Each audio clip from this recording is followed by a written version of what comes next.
Right, so I'm joined here with Tiny. Tiny, just tell us a little bit about yourself. My real name's Alan. Former French Foreign Legion Gulf War veteran. Unfortunately, I didn't do my whole 5 years in the Foreign Legion. I'm 53 years of age, and just doing what I can really. So, tell us a little bit about like your childhood growing up. I've got CPTSD, which is complex post-traumatic stress disorder. I had a rough upbringing, bad childhood.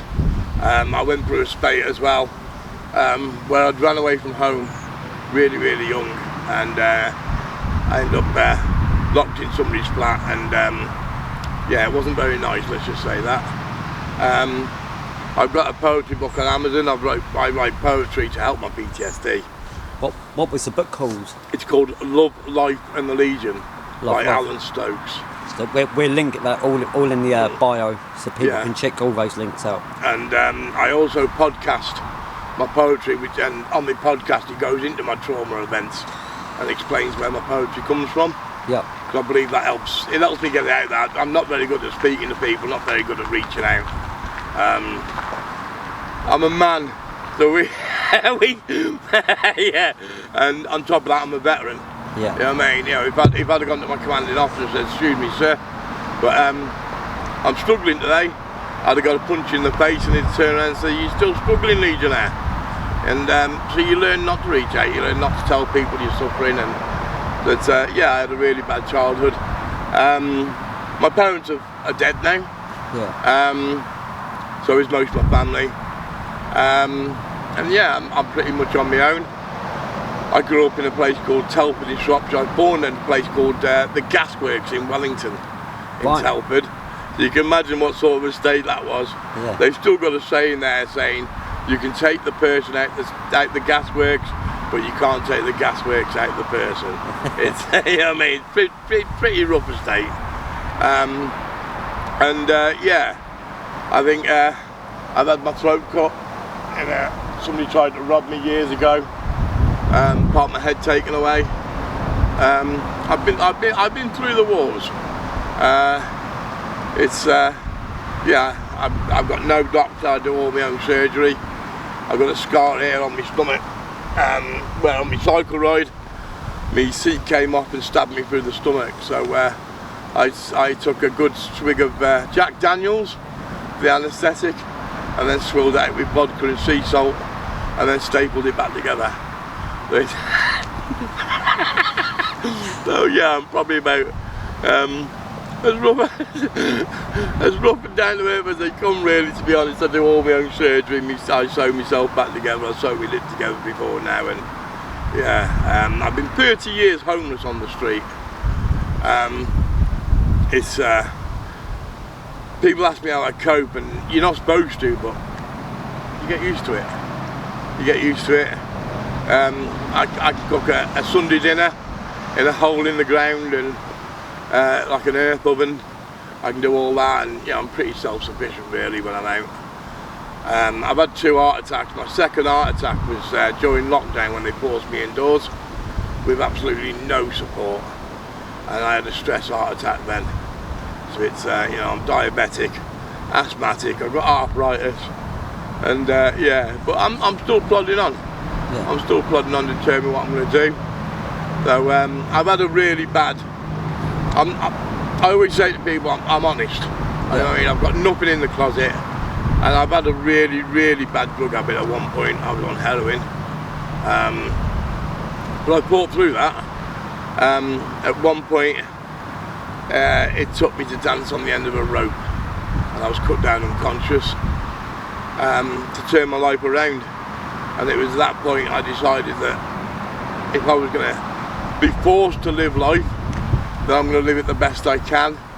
And I did something literally that the drug counsellors say you can't do. Yeah. I went to them first and I went, look, I want a week's worth of Subutex. I said, and that's it. Just give me a week's worth, So I can do an 8, 7, 6, 5, 4, 3, 2, 1 in milligram, and then stop. And they went, no, you can't do that. So I bought some off the street. Went all the way down to Dorchester in Dorset, where I knew nobody. I alienated all the drug dealers, all the drug takers, to make sure they didn't come nowhere near me. And yeah, first day I took 8 milligram of Subutex, then 7, 6, 5, 4, 3, 2, 1, and stopped. I haven't looked back since. I'll always be counted as recovering, because it's always there. Yeah. Same as an alcoholic, it's always there. But yeah, I'm living a better life now, and it's absolutely fantastic. It's yeah, loving it. So you've got upcoming at the end of February, the second journey that you're doing. Just tell us a little bit about why you're doing the journey and the money that you've raised so far. What the goal is with the journey and the money going from the journey. Yeah. Well, the first journey was a cycle right now. I was towing a half-ton trailer behind me, push bike, big yellow thing. People have probably, some of your viewers might have seen it already, seen me doing it. That one took me nearly 2 years. It took me 22 months and 28 days to cycle all the way around. That included Snowdon, Ben Nevis and Orkney Islands. I raised £10,000 in the end, and that went out to all these little small charities. The non-profits are out there that help veterans, and Blue Light Services for PTSD. My dream has always been to start my own PTSD retreat, totally free, for veterans and Blue Light Services, self-supported. So the second journey I'll be doing for that, I'll be starting from St Austell in Cornwall, and walking around with a chicken. Her name is Blue. So yeah, it's gonna be fun. She's got a fluorescent jacket and a lead, and I believe it'll be the first chicken to do a full coastal and the 3 peaks. I know one sailed around the country before, but one hasn't actually walked around. Yeah, so it's going to be fun, keeping away from the foxes and whatnot. But yeah, that's going to be hopefully to raise enough to buy some land and start the PTSD retreat. Don't get me wrong, it's going to be a lot easier if somebody can donate or lease me some, and then I have to raise the money to kit it out. I've already got a construction map in my head how I actually want it to look. I only need that half an acre to get started, and the camp's going to be called Hope, to give people hope. We want to lift some veterans off the street, give them a bit of respect back. I think when I was literally in a doorway at my lowest, I managed to keep hold of my self-respect, and that is all I could grip hold to, and that's the bit that kept me alive in the end, my self-respect. And I think veterans and Blue Light Services that are on the street will respect me more, because I've been there, I've been where they are now, and I'm a prime example of, you know, you can come out the other side. There is a light at the end of that tunnel, and it's not a train. You know what I mean? It's hope. What's some of the things, like, I mean, for people that don't understand, like, the effects of PTSD, I mean, there was a guy that just come to the camp down here at RAF Scampton, and he was saying, like, he's had a couple of bad days with PTSD. Like, what are some of the experiences, like, you experience yourself with a CPTSD? Like, what can kind of trigger it, or when can it kind of happen, and like how does that make you feel, and how do you cope with that? Yeah,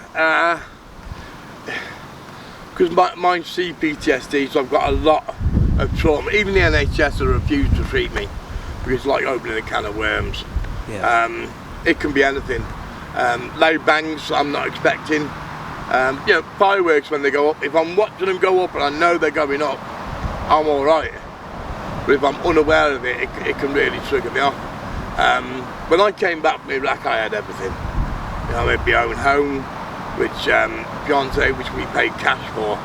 I was working full time with Makita, machine operator. I had my own business. I had 2 motorbikes, a van. I had a car. She had a car. We were debt free, and then PTSD kicked in, and I was crying, shouting, and screaming in my sleep, and it tore us apart. It literally tore us apart. And that was about 30 years ago when I left and went on the street.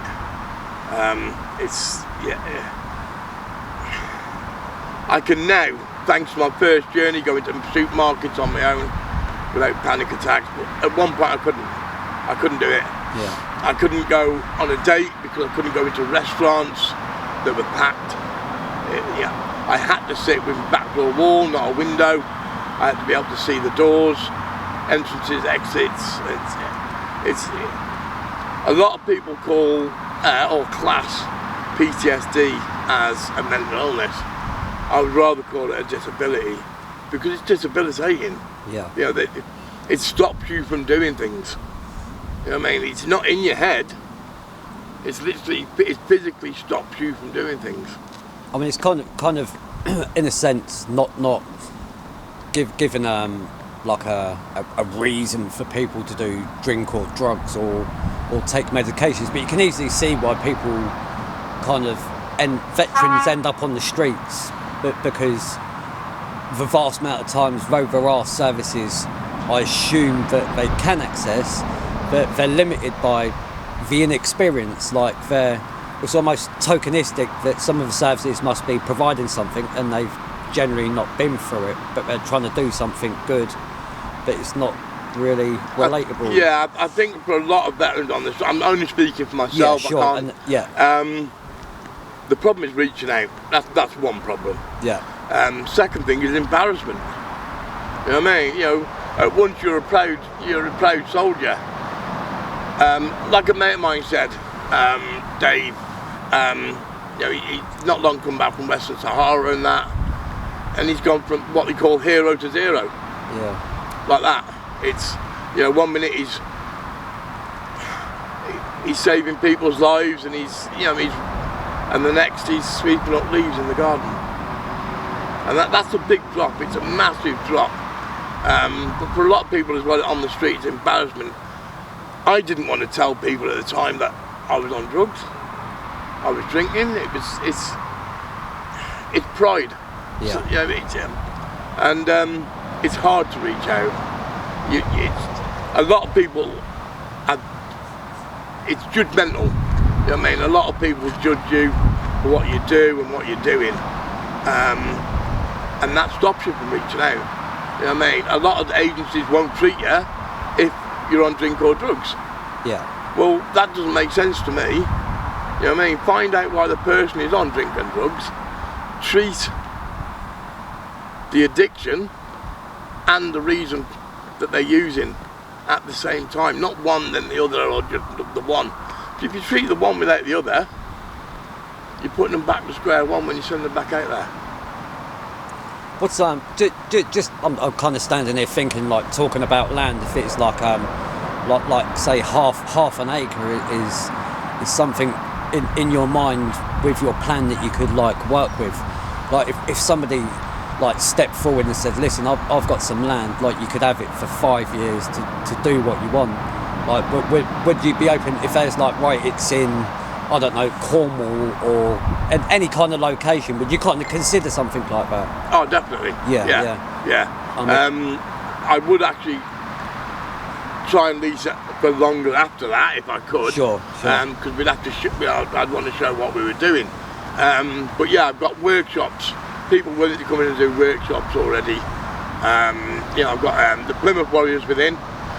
Stephen Daniel is willing to come up wherever it is, even if it's up in Scotland, Wales, wherever, and teach Muay Thai.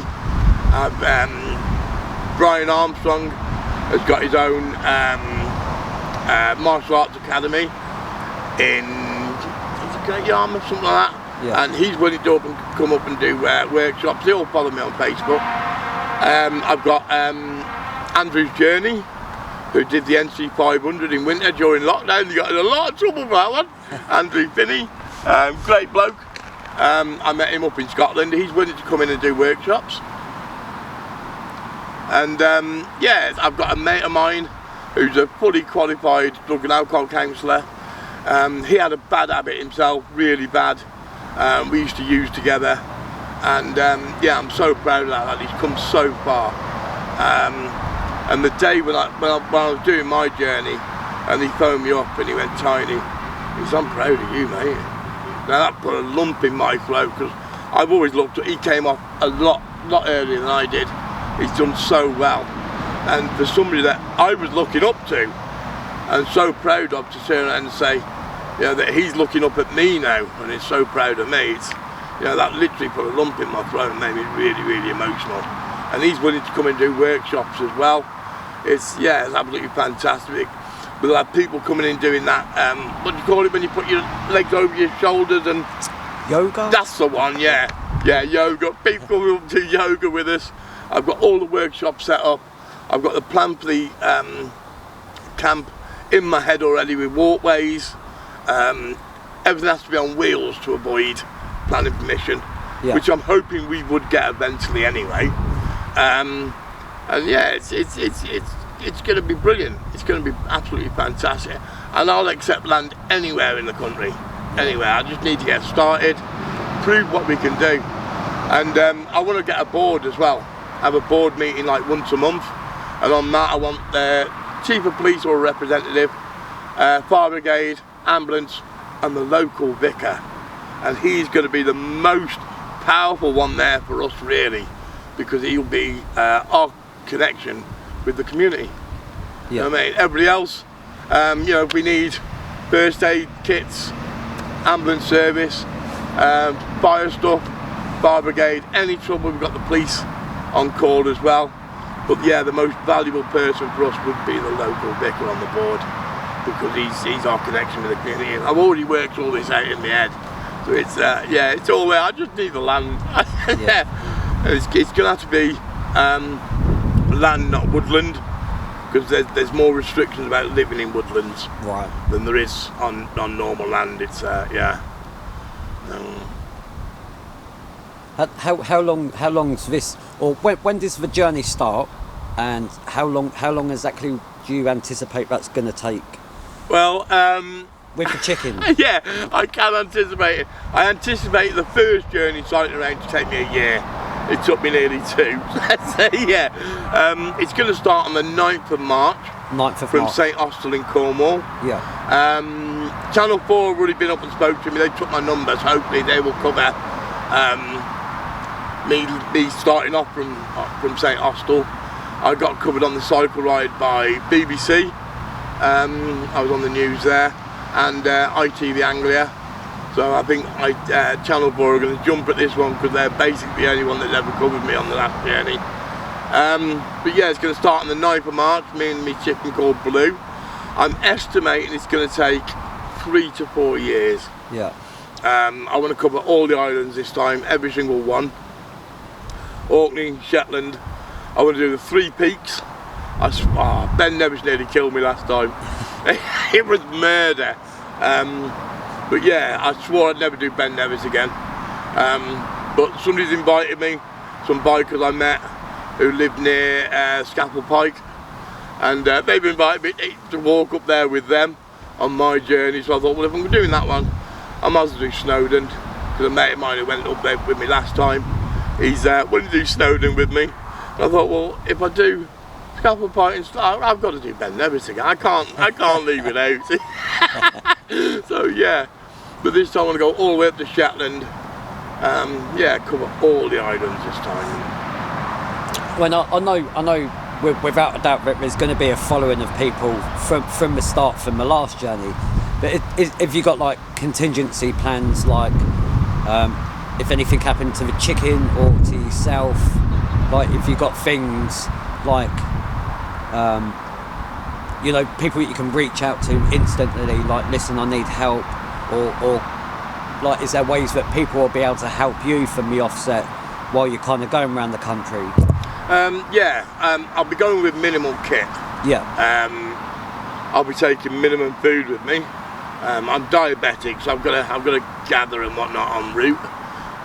If anything happens to chicken, sorry about this. it's going to be in the pot. It's as simple as that. You know what I mean? It won't be intentional, but it's just something that's got to happen. It's you know.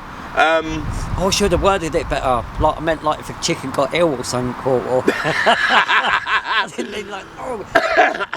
Yeah. Okay. Yeah. But I will take out pet insurance. Yeah. I'm hoping they'll cover a chicken. Yeah. But yeah, if the chicken passes away, I'm not going to waste it. Yeah. I wanted to make it all the way around with me, blessed, because it's going to have to be fantastic. But yeah, I've got a group on Facebook called Let's Go Again for PTSD. It's already got over 300 followers on there. Last group I had 4.1k. So it's I expect this one to really snowball again like the last one. My PTSD was really bad on the last one because I'd done no work on myself. And yeah, so I really struggled. Every time somebody realised I wasn't doing too good, they reached out to me. Yeah. You know what I mean? It was, yeah, they got me to safety. They got me feeling better, and yeah, so absolutely fantastic. Most of the country knows me already now. Yeah. So I can literally go anywhere and get help and support. I will list like every single. One last thing I think I said about the book at the start, but you're actually going to be doing another book. Is it after this journey? Well, I like to do it during. I've got no laptop and nothing like that to write. Everything is on my old groups. I've used that as a vlog as well as a group. Right. All the pictures on there. But yeah, I've wrote a poetry book which has got 18 global 5-star reviews on Amazon. Yeah. So everybody's brought that one and read that one wants another one, so I've got to do that one. Yeah. But they're also asking about a book about, you know, my cycle ride, and I might do it after this one once I'm settled again. Yeah. And put the two together, because there's so many things that happened on the cycle ride. It was, you know, I was asleep in a churchyard in Boy in Cornwall, and I've got an army slug, an army sleeping bag. You flex them, these up some zip. Although it's winter, I'm pretty warm, so I've got no top on. I've got bottoms on, I've got no top on, and I'm behind the gravestones. And what I would call kids, anybody younger than me is a kid as far as I'm concerned. It's like, yeah, I mean, I'm 53, so if you know, if you're under 25, I'm sorry, but that's just like, yeah. And they came around with torches.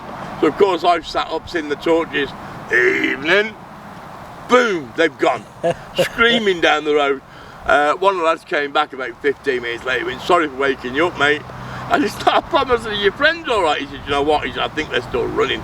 He said, wow, he said, you scared us. He said, you really did. I think it was something they weren't expecting. Yeah, I went for a pee in a lay-by in a bush, and the police car went straight past me, on the way to Bude it was in Cornwall, and he's gone straight past me, come back up and run into the lay-by, and he's got his car and he's walking towards me. I just went, sorry mate, there's not enough room for two, you'll have to wait. He just laughed, got back at me. But you know, you can't make these things up. It's I rode through a thunderstorm, and you know, wow, it was pelting down, and they're not laughing at me, they're laughing with me. Like, I mean, all the cars going past me in both directions. I'm going down this hill and I'm looking up at the sky going, is that the best you've got? But yeah, it's everybody calls me nuts. I do me swimming. Next journey, when I'm walking around, every time I hit a beach, I'll be getting in the water, no matter what the weather. People do actually say to me, they stopped me in Cornwall before now and gone, Tony, you're not going swimming today, are you? It's raining. I'm like, well, we're there. I don't know if you're aware, but it's the same substance, and I'm going to get wet anyway. No, but yeah, I think last time I went swimming, I can't remember what the beach was called, but it wasn't far from St Austell, and I was looking up at the waves. There was a lady supposed to be going with me, and she just looked out at sea and thought, no way, I'm not doing that. So, what do you record it then? And you can hear her on the recording going, he's mad, he's crazy, he's So, and I've disappeared about 5 times under these massive waves. I'm far away, yeah. Literally looking up at them. But I enjoy it. I love it. Yeah. I meditate. I'm spiritual. I do my wild swimming, and I'm a lot more laid back now than I used to be. So, and I'm single. I'm single. So we're at RAF Scampton. So this is where you're going to be staying until the beginning of the journey. So I suppose really, if people wanted to come and meet you and show some support, like that would be perfectly fine. To pop in and have a chat and maybe ask questions that I've not asked. So yeah, we'd get that out there so people could maybe do that just to show some support or just to come and have a chat. Yeah, fantastic. I'm also on TikTok. Yeah. My TikTok profile I made up while I was cycling around, and I'm known as a tad tired, which is quite appropriate at the time. Yeah. But Tiny at a tad tired on TikTok there. I have got a YouTube channel which I don't post on much. I'm hoping to get a little camera to put on Blue's jacket. Right. And I'll make her own profile up, and it can be called A Bird's Eye View. Yeah. Oh, that'd be good. So we'll wrap this up. But one question: what do you think? One thing that would make the world better.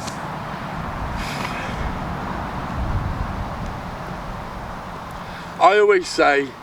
Because a lot of people say world peace and all that, and no, you'll never get that.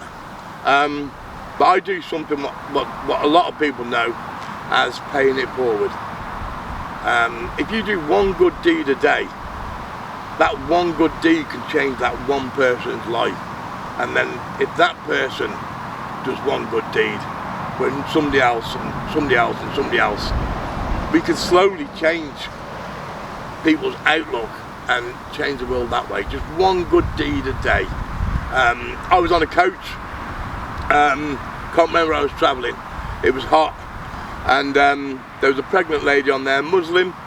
Her husband was trying to waft her with paper, he couldn't settle, she couldn't settle, and I'd already decided what I was going to do, and I went into the services as he pulled up, and I brought a little USB charged fan.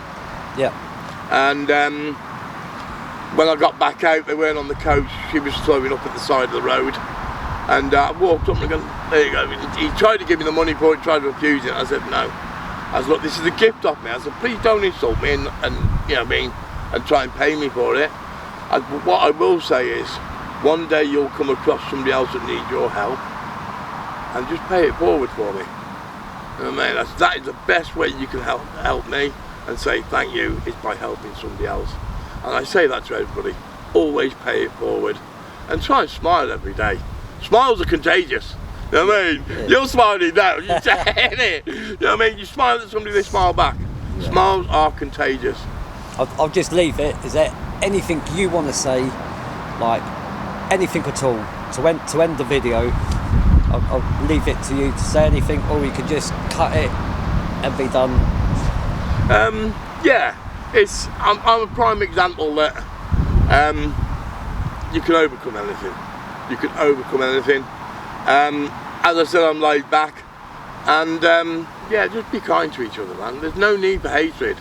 The only positive emotion out there that we possess is love. And that's it. That's the only positive emotion that we have. And that's love. All the rest of the negative ones, you just love each other, man. It's not hard to do. And if you smile, it shows that you're lazy. You know why, don't you?